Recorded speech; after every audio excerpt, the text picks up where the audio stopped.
Good morning મિત્રો, welcome to Aaradhya classes. મારું નામ છે વિપુલ દવે. આજે આપણે ધોરણ 10ના સમાજ વિદ્યા ભણીશું.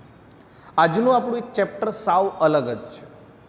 આ ચેપ્ટરની ખાસિયત એ છે કે આ ચેપ્ટરમાં લિપિ ભાષાની કઈ રીતે શરૂઆત થઈ, ભાષાથી સાહિત્ય સુધી કઈ રીતે પહોંચે.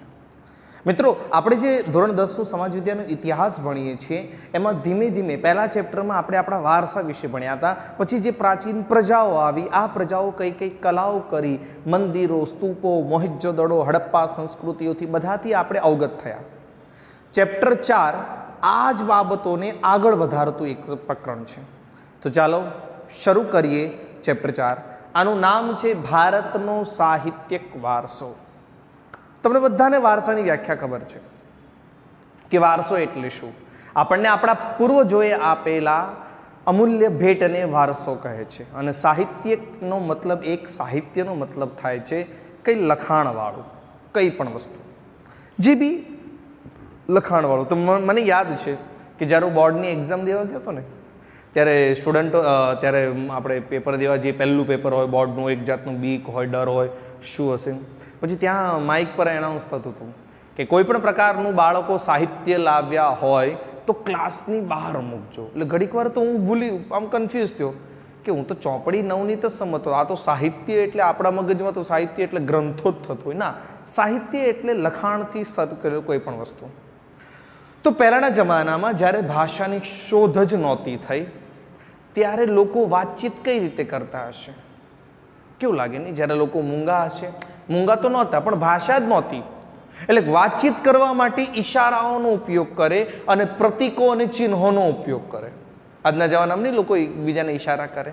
એટલે MCQ, તમે બધા તો બહુ ડાયા છો, પણ ક્યાંક ક્યાંક આપણે જોયું કે લોકો પહેલી બેન્ચીસે એક છોકરો બેઠો હોય, એક છેલ્લી બેન્ચીસે બેઠો હોય અને પછી ઈશારાઓ કરે આંખમાંથી, આમ કે પહેલાનો જવાબ શું હતો, ઓલો આમ આમ કરે, પછી આમ એવું લાગે.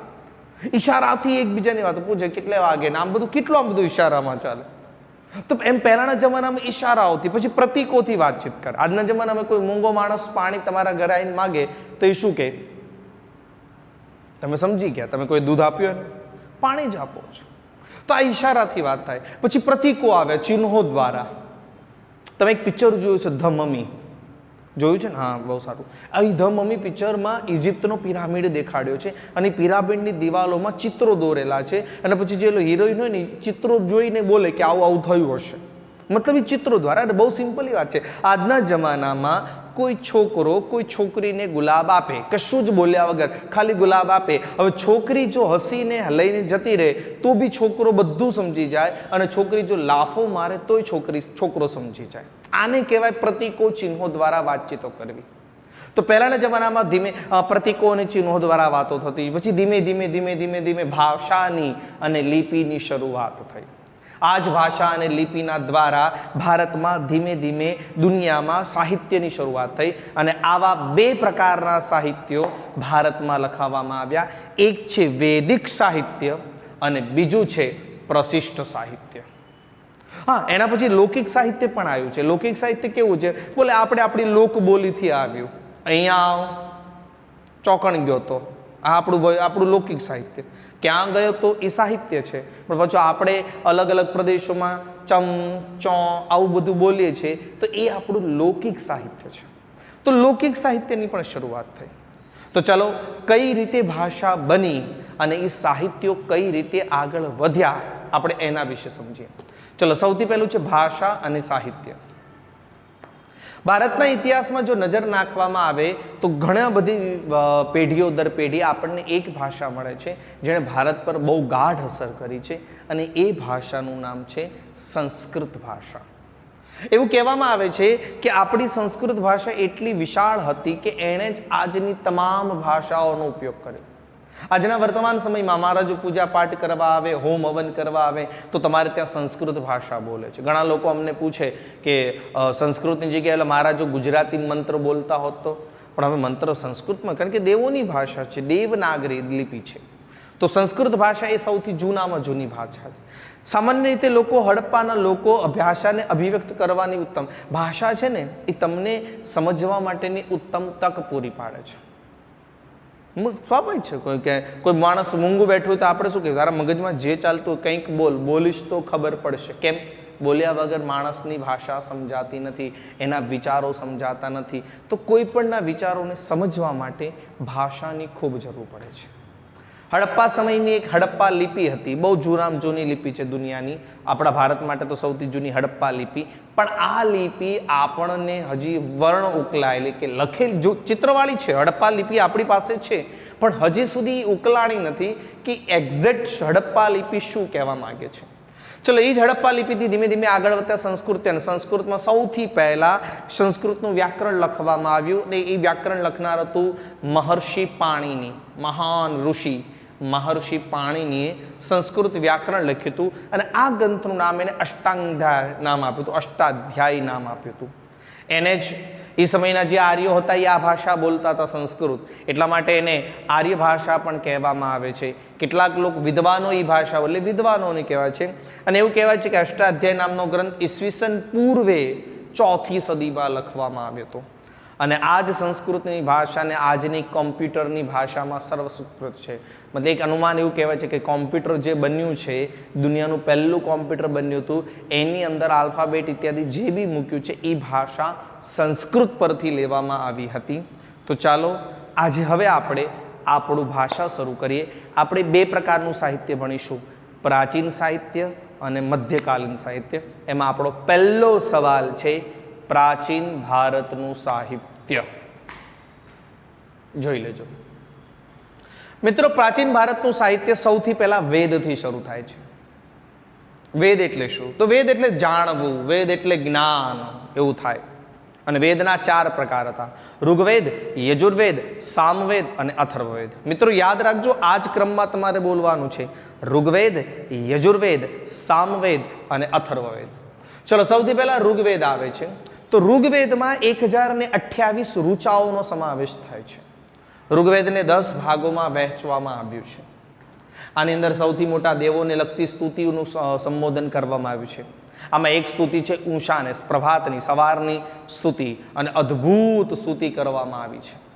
એવું કહેવામાં આવે છે કે ઋગ્વેદની અંદર સપ્ત સિંધુ પ્રદેશમાં વસેલા આર્યોએ આની અંદર ઘણી બધી બાબતોનો સમાવેશ કર્યો. રાજકીય, સામાજિક, ધાર્મિક, આર્થિક બાબતોનું બધામાં ઋગ્વેદનું વર્ણન છે. ચલો, ઋગ્વેદ પછી આવે છે સામવેદ. સામવેદમાં એવું કહેવામાં આવે છે કે સામવેદમાં ઋગ્વેદની ઋચાઓનું જ્ઞાન છે. મતલબ કે સામવેદમાં ઋગ્વેદના જ મંત્રો છે, પણ એને ગાવામાં આવ્યા છે.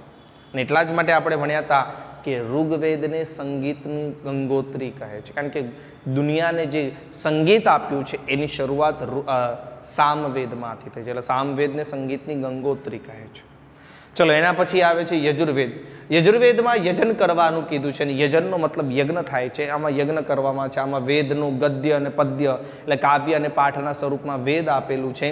આમાંથી જ મંત્રો નીકળ્યા છે. અને આજના જમાનામાં તમારી ઘરે જે બી બ્રાહ્મણો આવે છે અને પૂજાપાઠ હોમ હવન કરે છે, એ મોટા ભાગના લોકો યજુર્વેદી એટલે કે યજુર્વેદના મંત્રો બોલી પૂજાપાઠ ક્રિયાઓ કરવામાં આવે છે. ચલો, ત્યારબાદ અથર્વવેદ છે. અથર્વવેદમાં અનેક પ્રકારના કર્મકાંડ અને સંસ્કારોનું વર્ણન કર્યું છે. સંસ્કારો એટલે કયા? જે સારા સંસ્કારો એની વાત નથી. આપણે ત્યાં 16 પ્રકારના સંસ્કારો છે. અરે સાહેબ, ક્યાં? મારામાં તો 32, 35, 36, 45 સંસ્કારો છે. 16 સંસ્કારો કયા? એમાં એક સૌથી ફેમસ સંસ્કાર છે જેનું નામ છે અંતિમ સંસ્કાર. યાદ આવ્યું? અગ્નિ સંસ્કાર. અરે બસ, એ સંસ્કારો છે. એવું બીજું એક નામ છે વિવાહ સંસ્કાર. ત્રીજું છે શ્રીમંત સંસ્કાર, યજ્ઞોપવિત સંસ્કાર, ચૌલ સંસ્કાર, મુંડ સંસ્કાર, કર્ણવેદક સંસ્કાર, આવું ગર્ભધાન સંસ્કાર. આવા 16 પ્રકારના સંસ્કારો છે. હું તમારા માતા પિતાએ જે તમને સારા સંસ્કારો આપ્યા એ સંસ્કારોની વાત નથી કરતો, વેદના સંસ્કારોની વાત કરું છું. ચલો, વેદ પછી ઉપનિષદ લખાણું. ઉપનિષદ શું છે? બોલે, વેદનું જ્ઞાન ગુરુની પાસે બેસીને કર્યું, પણ ઘણીવાર કોઈ સમજવામાં તકલીફ પડે, પછી ગુરુની સાવ નજીક જઈને ગુરુ પાસે બેસીને જે જ્ઞાન પ્રાપ્ત કરવામાં આવે એને ઉપનિષદ કહેવામાં આવે છે.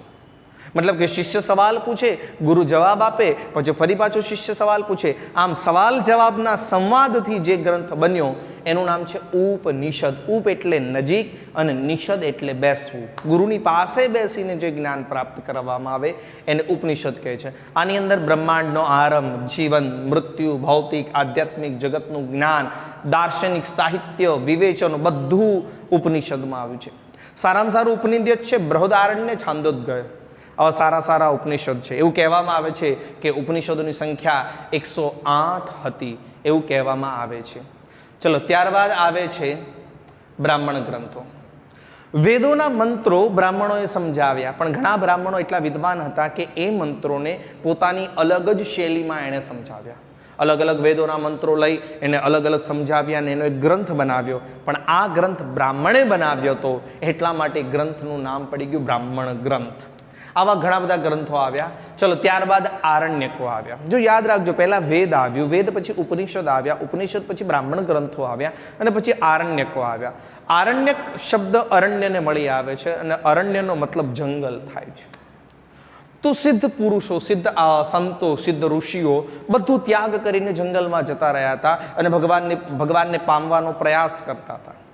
જ્યારે એ જંગલોમાં બેસી અને સાધનામાં લીન હતા એ સમયે એમને કંઈક પ્રાપ્ત થયું, કંઈક જાણવા મળ્યું, કંઈક સમજવા મળ્યું, કંઈક અનુભૂતિ થઈ ભગવાનની. અને એ જે અનુભૂતિ થઈ એ બધી અનુભૂતિ એને જંગલમાં બેસીને એક ગ્રંથમાં લખ્યું. પણ એ ગ્રંથ ક્યાં લખાણો હતો? બોલે જંગલોમાં. એટલા માટે આવા ગ્રંથોને આરણ્યકો નામ આપવામાં આવ્યું છે. ત્યારબાદ વેદાંગ, વેદના અંગ છે. વેદના 6 અંગ છે. તો એ બધા કર્મકાંડ, જ્યોતિષ, વ્યાકરણ, ખગોળ આ બધું વેદના અંગ છે એ લખવામાં આવ્યું. ત્યારબાદ ધીમે ધીમે ભારતમાં એવું કહેવામાં આવે છે રામાયણ અને મહાભારતની રચના થઈ. ભારતના સૌથી જૂનામાં જૂના ગ્રંથોમાં એક રામાયણ અને મહાભારતની રચના થઈ. એવું કહેવા છે કે ઈસવીસન સદી બીજું, ઈસવીસન પૂર્વે બીજી સદીમાં આ ગ્રંથની રચના થઈ હશે અને જેમાં સૌથી મોટું છે મહાભારત. મહાભારત વિશ્વની સૌથી મોટી મહાકાવ્ય છે જેમાં 1,00,000 શ્લોકોનો સમાવેશ થાય છે. એમાં કૌરવો અને પાંડવોના યુદ્ધના પ્રસંગોની વાર્તા છે. એમાં મહાભારતના ભયંકર યુદ્ધની વાતો આપેલી છે. એમાં શકુની, દુર્યોધન, ભીમ, યુધિષ્ઠિર, અર્જુન આ બધાની વાતો આપેલી છે. એવું કહેવામાં આવે છે કે આની અંદર ઘણી નાની નાની મોટી વાર્તાઓ મૂકવામાં આવી છે અને મહાભારતના અંતમાંથી આપણને શ્રીમદ ભાગવત ગીતા નામનો એક ગહન શાસ્ત્ર મળે છે અને જે આપણને એવું કહે છે કે મોક્ષના 3 રસ્તા છે: જ્ઞાન, કર્મ અને ભક્તિ. જ્ઞાન, કર્મ અને ભક્તિથી આપણે મોક્ષ પામી શકીએ છીએ. આ બધું રામાયણ મહાભારતમાં કીધું. રામાયણમાં શ્રીમદ અયોધ્યાના રાજવી રામચંદ્રની વાર્તાઓ છે જેમાં સીતાનું હરણ, રાવણનું યુદ્ધ એવી ભયંકર બાબતો રામાયણમાં આપેલી છે. ચલો, રામાયણ અને મહાભારત ભારતના હજારો કરોડો વર્ષો સુધી લોકોના માનસ પર અસર કરી રહ્યા છે અને આવનારા કરોડો વર્ષ સુધી લોકોના માનસ પર અસર કરશે એવું કહેવામાં આવે છે. ધીમે ધીમે સંસ્કૃતમાં ખૂબ ગ્રંથો લખાણા જેમાં ધાર્મિક અને લૌકિક ગ્રંથો પણ લખવામાં આવ્યા. ધાર્મિક ગ્રંથો એટલા માટે કે જેટલું પણ ગ્રંથો લખાણા હતા એ બધા ભગવાન માટે જ હતા એટલા માટે ધાર્મિક. અને પછી ધીમે ધીમે સમય બદલાણો, સ્મૃતિ ગ્રંથો લખવામાં આવ્યા. સ્મૃતિ ગ્રંથો એટલે માણસે પોતાના બુદ્ધિથી વિચાર્યું અને વિચારીને જે ગ્રંથો લખ્યા એને સ્મૃતિ ગ્રંથો કહેવાય. અને આ સ્મૃતિ ગ્રંથોમાં સૌથી પહેલું આવે છે કૌટિલ્યનું અર્થશાસ્ત્ર. ક્યાંકથી સાંભળેલું, ક્યાંકથી જોયેલું, એના પછી પોતાના વિચારોથી એણે પ્રકટ કરેલું આવા સ્મૃતિ ગ્રંથો લખવામાં આવ્યા. ત્યારબાદ સંસ્કૃત ભાષા પછી બીજી ભાષાનો વિકાસ થયો જેનું નામ છે પાલી ભાષા. આમ તો પ્રાકૃત ભાષા છે, પાલી ભાષા. જૈન લોકો જે ભાષા બોલે છે એટલે કે પાલી ભાષામાં આવે. અને આ પ્રાકૃત ભાષામાં સૌથી પહેલા પ્રાકૃત ભાષા એવું કહેવાય છે કે પાલી ભાષા 3 વિભાગમાં વહેંચ્યું છે જેનું નામ છે ત્રિપિટક. એમાં 3 પીટક છે. કયા કયા? સુક્ત પીટક, વિનય પીટક અને અભિધમ પીટક એવું કહેવામાં આવે છે. અને આ પીટકો દ્વારા બૌદ્ધ ધર્મનો વિકાસ થયો, બૌદ્ધ સાહિત્યનો વિકાસ થયો એવું કહેવામાં આવે છે. ચલો, આ એ જ સમય હતો જ્યારે ગુપ્તકાલીન યુગ હતો. મતલબ વસ્તુ બની ખબર છે પણ કેવી રીતે બની, કોણે બનાવી એના વિશે થોડું સમય મર્યાદાઓની માથાકૂટના કારણે એને ગુપ્તકાલીન યુગ કહેવામાં આવે છે. આ સમયમાં સંસ્કૃતમાં સારા એવા લેખકો થયા. કાલિદાસ, ભવભૂતિ, ભારવી, ભર્તુહરી, બાણભટ્ટ, માઘ બધાનો સમાવેશ થાય છે. જેમાં કાલિદાસે કુમાર સંભવ, રઘુવંશમ, મેઘદૂતમ, ઋતુસંવાર, અભિજ્ઞાન, શાકુંતલમ જેવા ગ્રંથો લખ્યા. જ્યારે બાણે હર્ષચરિત, બાણે કાદંબરી લખ્યું. આ એ જ સમય હતો જ્યારે ભવભૂતિએ ઉત્તર રામચરિતમ, ભારવીતીએ કિરાતાર અર્જુન્યમ, વિશાખદત્તે મુદ્રરાક્ષમ, શુદ્રકે મુચ્છકટિકમ અને દંડીએ દશકુમાર ચરિત્રમ જેવા ગ્રંથો લખ્યા હતા. આ બધા ગ્રંથો સમયાંતરે એકબીજાથી પ્રેમ કથા, શૌર્યની ગાથાઓ, અદ્ભુત ગ્રંથોથી લેવાયેલા આ બધા ગ્રંથો હતા. એ જ સમય આવ્યો પછી અને એમાં ગુજરાતી સાહિત્યનો વિકાસ થયો. યાદ રાખજો, પહેલા સંસ્કૃત ભાષાનો વિકાસ થયો, પછી પાલી ભાષાનો વિકાસ થયો, પછી સંસ્કૃતના લેખકોનો વિકાસ થયો અને પછી ગુજરાતી સાહિત્યનો વિકાસ થયો. અને ગુજરાતી સાહિત્યને મહાન બનાવનાર કોણ હતા? નરસિંહ મહેતા, મીરાબાઈ, દયારામ, અખો, પ્રેમાનંદ, પ્રીતમ, ગંગા, સતી.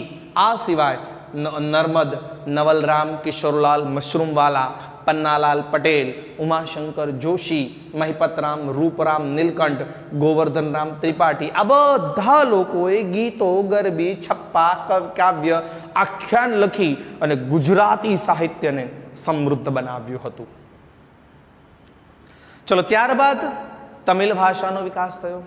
દ્રવિડ કુલની સૌથી જૂનામાં જૂની 4 ભાષા, જેનું નામ છે તમિલ, તેલુગુ, કન્નડ, મલયાલમ, તતેકમ ભાષા. તમિલ, તેલુગુ, કન્નડ, મલયાલમ આ ભાષાનો વિકાસ થયો. આમાં સૌથી જૂનામાં જૂની ભાષા છે એ તમિલ. એવું કહેવાય છે કે ઈસવીસન પ્રારંભની એટલે કે 010100 ખબર પડી, પહેલી તારીખ, પહેલો મહિનો અને પહેલો સાલ પૂરું નહોતું થયું એટલે 01 પહેલી તારીખ, 01 પહેલો મહિનો, 00 વર્ષ થયું જ નહોતું. ઈસવીસનની જ્યારે શરૂઆત થઈ ને ત્યારે તમિલ સાહિત્યની શરૂઆત થઈ છે. તમિલ સાહિત્યમાં એવું કહેવામાં આવે છે કે 3 પ્રકારનું ત્રિવેણી સંગમ થયું હતું. રાજનીતિ, યુદ્ધ અને પ્રેમ પ્રસંગો, આ બધી બાબતોનો સમાવેશ તમિલ સાહિત્યમાં થાય છે. અને એમાં એતુ થોકાય, તોલ્કાપિયમ, પથ્થુ પાથુ આવા ગ્રંથો લખાણા છે. ખબર પડી નહીં? એતુ થોકાય, તોલ્કાપિયમ, પથ્થુ પાતુ આવા ગ્રંથો લખ્યા છે. અને એ જ તમિલ સાહિત્યમાં તિરુવલ્લુવર નામનો એક કવિ થઈ ગયો જેણે કુરલ નામનો ગ્રંથ લખ્યો હતો. યાદ રાખજો, એતુ થોકાય, તોલ્કાપિયમ, પથ્થુ પાતુ, પછી તિરુવલ્લુવરે કુરલ નામનો ગ્રંથ લખ્યો. અને આ જ સાહિત્યમાં બીજા 2 ગ્રંથ લખાણા, શિલ્પપતિકારમ અને મણિમેખલાય. તમને તો એવું લાગશે કે સાહેબ તો બધું કન્નડમાં, મલયાલમમાં, તમિલમાં જવા દે છે. નાના ગ્રંથના નામ છે એતુ થોકાય, તોલ્કાપિયમ, પથ્થુ પાતુ. તિરુવલ્લુવરે કુરલ નામનો ગ્રંથ લખ્યો હતો. શિલ્પપતિકારમ અને મણિમેખલાય નામના જેવા ગ્રંથોની શરૂઆત થઈ ચૂકી હતી. આ બધું મિત્રો પ્રાચીન ભારતના સાહિત્યમાં આવે છે. ઓકે, તો આરાધ્ય ક્લાસીસ હંમેશા એક જ પ્રયાસ કરે છે કે તમે બધા સારું ભણી શકો, વ્યવસ્થિત ભણી શકો, સમજી શકો. બાળકો, આ ચેપ્ટરનું આ ટોપિક એટલા માટે કદાચ અઘરો છે કે ખાલી ગ્રંથોના નામ છે એટલે તમારે ક્રમ યાદ રાખવો જ પડશે. સૌથી પહેલાં શું ભણતા હતા? બોલે વેદ, વેદમાંથી ઉપનિષદ, પછી બોલે બ્રાહ્મણ ગ્રંથો, આરણ્યકો, વેદાંગ, રામાયણ, મહાભારત, સ્મૃતિ ગ્રંથ, ત્રિપીટક, સુક્ત પીટક, વિનય પીટક, અભિધમ પીટક. પછી આપણે ગયા સીધા કવિઓ વિશે. પછી ગુજરાતી સાહિત્ય આવ્યું, પછી તમિલ સાહિત્ય આવ્યું. એમાં એતુ થોકાય, તોલ્કાપિયમ, પથ્થુ પાતુ, શિલ્પપતિકારમ, મણિમેખલાય અને તિરુવલ્લુવરે કુરલ નામનો ગ્રંથ લખ્યો હતો. 2 વાર 3 વાર શાંતિથી જોજો, ચોક્કસ આવડી જશે. કશું જ અઘરું નથી. તો પોતાનું ખાસ ધ્યાન રાખજો. સેનિટાઈઝ માસ્કનો ઉપયોગ કરજો. ફરી પાછા આના આગળના સવાલથી આપણે ફરી પાછા મળીશું. જય શ્રી કૃષ્ણ.